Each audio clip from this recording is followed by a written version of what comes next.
महंत राजू दास योगी आदित्यनाथ से मिलने पहुंचे। अयोध्या डीएम से विवाद के बाद मुलाकात हो रही है। अयोध्या डीएम से राजू दास की हुई थी बहस और समीक्षा बैठक में डीएम से राजू दास की ये बहस हुई थी। अब ये खबर मैंने इसलिए ली है क्योंकि हम बात यूपी की कर रहे हैं और अयोध्या में के ऊपर चर्चा लगातार होती रहती है जब हम लोकसभा चुनाव और यूपी के नंबर्स की बात करते हैं। अब इम्पोर्टेंट ये है कि एक चुनौती, जैसा कि भाटी जी आपने कहा, मैं 10 सेकंड हाँ बोल दीजिए, उसके बाद मैं बात अगली खबर। मैं इसी चीज से जोड़ के कहता हूँ, अयोध्या में चुनाव की समीक्षा, भारतीय जनता पार्टी की मीटिंग हो रही थी चुनाव की समीक्षा के लिए। उसमें एक मंदिर का महंत और जिले का डीएम क्या कर रहे थे, आप इस बात का जवाब के शर्मा देते हैं। इसका मतलब साफ है कि बीजेपी धार्मिक लोगों का और प्रशासनिक लोगों का दुरुपयोग करती है चुनाव में। उन्हें अगर समीक्षा मीटिंग में बुलाया गया तो उनसे पूछ रहे थे कि क्यों हारे हम। डीएम क्या जवाब दे? डीएम का काम प्रशासनिक व्यवस्था करना होता है या आपको चुनाव जिताना होता है? और मंदिरों के महंतों से आप अगर चुनाव लड़ोगे तो ये भी आचार संहिता का उल्लंघन है। तो बीजेपी की समीक्षा मीटिंग में जिले का डीएम और मंदिर का महंत क्या करने गए थे, इसका जवाब शर्मा जी दे दें। अब ये जो तस्वीरें आ रही हैं ये हम आपको दिखा रहे हैं कि जो बात भाटी जी ने पूछी है, अब के शर्मा जी आप उस पर जवाब देना चाहेंगे क्योंकि वो सीधे सीधे उत्तर प्रदेश की राजनीति से जुड़ी हुई ये तस्वीर है और वहां पर जो विवाद हुआ उस पर यह हंगामा हुआ है। अब हंगामा एक और हो रहा है, वो है प्रोटेम स्पीकर को लेकर जो महाभारत में। जी के शर्मा जी, मैं प्रोटेम स्पीकर की विवाद पर आना चाह रही हूँ, आप जवाब दे दीजिए, उसके बाद में जाऊं जल्दी से।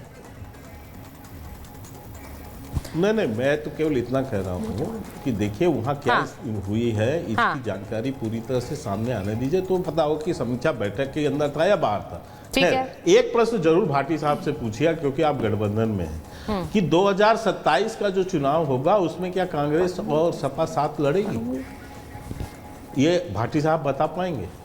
हाँ, दूसरी बात, आपने प्रोटेम स्पीकर की बात कही तो हम चलिए, आपको तो बता दिया साथ लड़ेंगे, मुझे तो जवाब नहीं दिया था। आपको कह रहे हैं कि साथ लड़ेंगे, अब मुझे नहीं पता है वो साथ लड़ेंगे क्योंकि 27 अभी दूर की कौड़ी है सर, अभी कहाँ 2.5 साल में। अच्छा, आप थोड़ा रिकॉर्ड कर देख लीजिए शर्मा जी, रिकॉर्ड करके रखिएगा बस। आप इसको रिकॉर्ड करके रखिएगा। देखिए जो दिल्ली में हो रहा है, जो दिल्ली में हो रहा है अवधेश जी, उसके बाद ये कहना मुश्किल होगा। जी हाँ, पहले भी जो प्रोटेम स्पीकर पे मैं बदल गया था कि 7 बार के सांसद जो है लगातार जो दिल्ली में हो रहा है उसके बाद ये कहना मुश्किल होगा कि 27 तक क्या होता है। लेकिन मैं एक और खबर बता रही हूं और वो है ये प्रोटेम स्पीकर को लेकर। ग्रिड हटाइए जरा नीचे से। प्रोटेम स्पीकर को लेकर इस वक्त क्या हो रहा है? स्पीकर से पहले प्रोटेम पर विवाद हो गया है और क्यों हो गया है? क्योंकि जो आप सीट पे बैठे हुए देख रहे हैं ये आप उनको देख रहे हैं जिन्हें प्रोटेम स्पीकर बनाया गया, यानी भर्तृहरि मेहताब को। अब इन्हें लेकर कांग्रेस पार्टी ने एक तरह से हंगामा कर दिया है। प्रोटेम स्पीकर करेंगे क्या? वो चुने हुए सांसदों को शपथ दिलाते हैं और जब स्पीकर का चुनाव होगा उसकी वो अध्यक्षता भी करेंगे। अब इसे लेकर कांग्रेस पार्टी कह रही है कि आपने सबसे जो वरिष्ठ सांसद है उन्हें नहीं बनाया है प्रोटेम स्पीकर, यानी कि के सुरेश को आपने नहीं बनाया, वो कांग्रेस के सांसद हैं, 8वीं बार जीत कर आए हैं। इस पर बीजेपी का कहना है कि हमने प्रोटेम स्पीकर उन्हें बनाया जो 7 बार लगातार चुनाव जीते हैं। कांग्रेस कह रही है ये संविधान का अपमान कर रहे हैं, संविधान का दरकिनार करते हुए इन्होंने अपनी मनमर्जी से बना दिया है। अब सवाल यह है कि प्रोटेम स्पीकर पर जो हंगामा है वो प्रोटेम स्पीकर को लेकर हंगामा है या फिर स्पीकर विवाद, स्पीकर को लेकर जो एक तरह की रणनीति विपक्ष बना रहा है उसी के तहत ये हंगामा भी हो रहा है। सवाल उठाना शुरू कर दिया है, क्या स्पीकर का चुनाव आसान होगा? मैं सबसे पहले अवधेश जी आपसे पूछ रही हूं क्योंकि स्पीकर का चुनाव होना है 26 तारीख को, लेकिन उससे पहले प्रोटेम स्पीकर पर हंगामा है। अवधेश जी।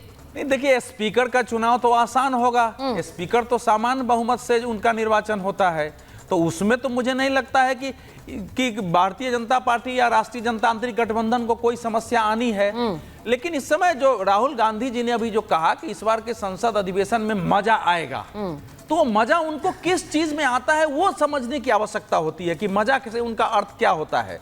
क्योंकि वो तो आजकल प्रेस कॉन्फ्रेंस में जब कोई पत्रकार सवाल करता है तो कहते हैं कि भैया ये तो भाजपा का सवाल है, और पत्रकार को कहना पड़ता है कि अगर आपको सवाल पसंद नहीं आया ये अलग बात है।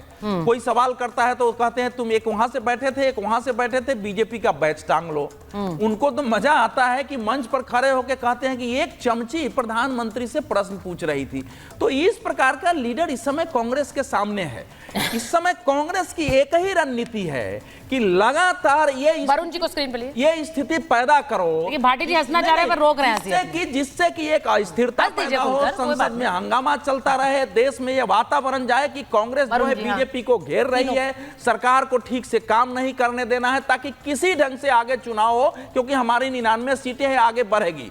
तो उनके जो सलाहकार हैं इस समय सुचरिता, वो अल्ट्रा सोशलिस्ट, अल्ट्रा लेफ्टिस्ट, तो वामपंथियों की एक सिद्धांत होता है। हर खबर जो भी आती है, जो खबर आती है उसमें कांग्रेस पार्टी के रिएक्शन से पहले जयराम रमेश का रिएक्शन आता है। मैं बता रहा हूं ना कि उनके जो सलाहकार हैं इसका सूत्र देश को समझना चाहिए। जो वामपंथ, जो कम्युनिस्ट थे ना, उनको उनका एक सूत्र होता था कि एक वातावरण बनो कि देश में एनार्किज्म है, किसी ढंग से आपको एनार्किज्म का माहौल बनाए रखिए, अनिश्चितता का, तभी लोगों के अंदर विद्रोह पैदा होगा, क्रांति होगी। तो क्रांति तो राहुल गांधी जी के जो सलाहकार है वो यही सलाह दे रहे हैं, ये लगातार ये करेंगे। अब प्रोटेम स्पीकर अगर बन गया है, मान लीजिए 7 बार के सांसद हैं, एक ऐसा सांसद जिस पर कोई आरोप नहीं है, एक ऐसा सांसद जिसको ये माना जाता है कि जितनी देर कहा गया उतना ही देर उसने संसद में बोला है, बहुत सारे उसके रिकॉर्ड हैं, उनसे कोई कांग्रेस का विरोध भी नहीं होना चाहिए। तो इसको उठाने का अर्थ है कि वो मजाक का मतलब आगे क्या होने वाला है। तो एक मैं एग्जैक्टली वही तो पूछ रही हूँ, ये एक तरह का टीजर है, जो हम कहते हैं ट्रेलर दिखाया है कि वो क्या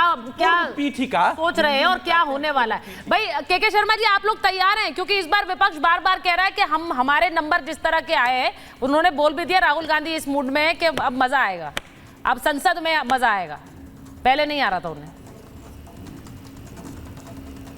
सबसे पहले तो मैं कहूं कि संसद जो है देश की सबसे बड़ी पंचायत है, उसकी एक मर्यादा है। और जिस ढंग से पिछले सत्र में विपक्ष के लोगों ने मंच पे चढ़ के जिस तरह से हंगामा किया, स्पीकर के मुंह पे जो है रूल बुक फेंक के और फिर माइक तोड़ा, ये सारा चरित्र जो है विपक्ष का। और हम अपेक्षा करते हैं कि कम से कम इस बार उस तरह की स्थिति यहाँ पैदा न हो और ऐसा काम न किया जाए। लेकिन मैं बयान सुन के हैरान हूँ, कोई कह रहा है कि नाक में दम कर देंगे, कोई कह रहा है कि साहब हम जो है ईंट से ईंट बजा देंगे। अरे साहब, ये संसद है, जनता ने आपको चुन के भेजा है, कम से कम आपको विपक्ष में भेजा है तो विपक्ष के आप अपने कार्य को ही समझ लें। आप जनता के प्रतिनिधि हैं, वहां नाकदम करने की नहीं है। लेकिन विपक्ष की मानसिकता इस समय जो है वो बिल्कुल सही कहा अवधेश जी ने कि इतनी अराजकता करो, इस तरह का माहौल वहां पर बनाओ कि लोगों को लगे कि देखो साहब संसद नहीं चल रहा है, ये नहीं हो रहा है। और ये विपक्ष की यदि ऐसा कृत करता है तो जनता उसका निर्णय करेगी देखिए आने वाले समय पर। लेकिन मैं कहता हूं कि इस तरह की बयानों से ही समझ में आता है कि आप सोचना कि आपकी मानसिकता क्या है, आप संसद को समझते क्या है, आप संसद की मर्यादा के को आप पालन करेंगे। बता दीजिए वरुण जी बताइए जरा, क्या समझ रहे हैं आप संसद को? नाकदम कर देंगे भाई, मजा आएगा। मतलब इस तरह से आप जो है पिछले आप कम से कम एक सशक्त विपक्ष तो बनिए।